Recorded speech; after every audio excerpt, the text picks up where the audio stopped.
మీరు మా మహారాజు గంగాధర్రావుని చంపాలని కుట్ర పన్నారా? అంతటి ధైర్యం తమరికి ఎలా వచ్చింది? ఆవేశపడకు, అరవకు. మా వ్యూహ ప్రకారం ఆ గంగాధర్రావు కంటే తమరే మాకు ముఖ్యం. అంటే ఎస్, మేం కనుక తలుచుకొని ఉంటే ఈ ఝాన్సీ సామ్రాజ్యం మొత్తం మా ఈస్ట్ ఇండియా కంపెనీ సొంతం అయిపోయి ఉండేది. కానీ నేను కోరేది నువ్వు ఈ భారతదేశానికి మహారాణి కావాలని. ఆపండి, ఇంకా చాలు ఫ్రీజర్ గారు. అసలు నాకు అలాంటి ఆశలు ఎన్నడూ లేవు. మహారాణిని కావాలన్న కోరిక నాకు అంతకన్నా లేదు. నేను మహారాజు గంగాధర్రావు గారికే సొంతం.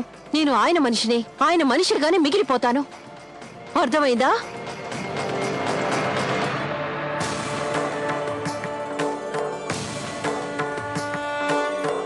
మంగళం భగవాన్ విష్ణు మంగళం గరుడధ్వజ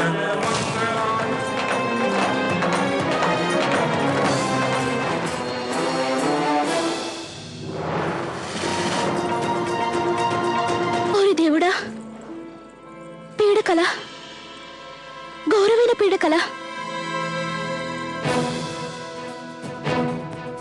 ఇదే కనుక నిజమైనట్లయితే వీల్లేదు. ప్రధానమంత్రి గారు. ఆజ్ఞ మహారాజా. తమరు అవసరమైన ఏర్పాట్లన్నీ చేసినట్లే కదా? తమరు ఆజ్ఞాపించడమే ఆలస్యం. క్షమించాలి మిస్టర్ ఫ్రేజర్, మాకు సమర్ సింగ్ కావాలి.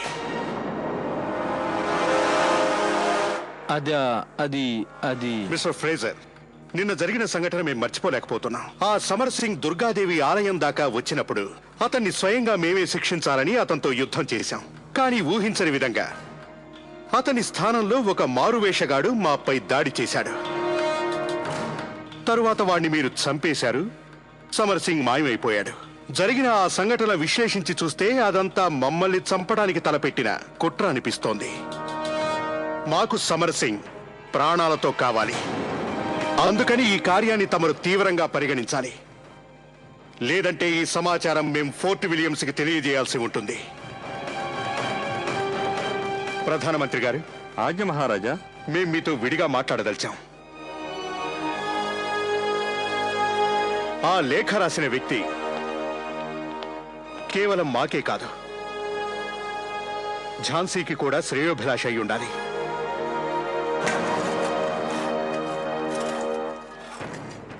తాతయ్య గురుగారు, మన విధులలో ప్రతి ఒక్కరూ ఆంగ్లేయులపై తిరగబడ్డానికి సిద్ధంగా ఉన్నారు. కానీ ఇక్కడ ఝాన్సీలో చూస్తే రాజభవనంలోని వాళ్లే ఆంగ్లేయులతో చేతులు కలుపుతున్నారు. అదే ఒక సమస్యగా ఉంది తల్లి. కానీ గురువుగారు, నేను నా ఝాన్సీ రాజ్యాన్ని ఎంత మాత్రం ఆ దుష్టులైన ఆంగ్లేయుల చేతుల్లో కీలు బొమ్మను కానివ్వను.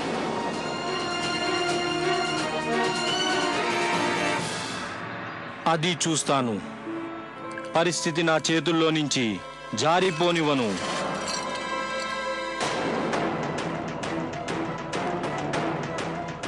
ఏమిటిది? ఇలాగే నా పెగ్గు కలపడం? You idiot! నా తుపాకీ ఎక్కడా? Get out! వాణ్ణి చంపేస్తాను.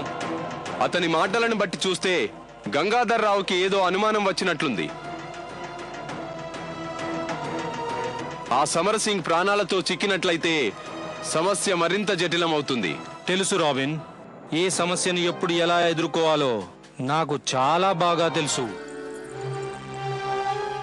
ఫ్రేజర్ గారు తమరి కోసం సందేశం పంపించారు. నువ్వెళ్ళు.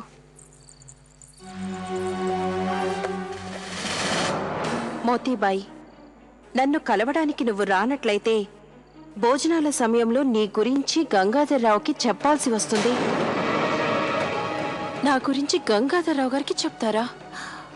ఫ్రీజర్,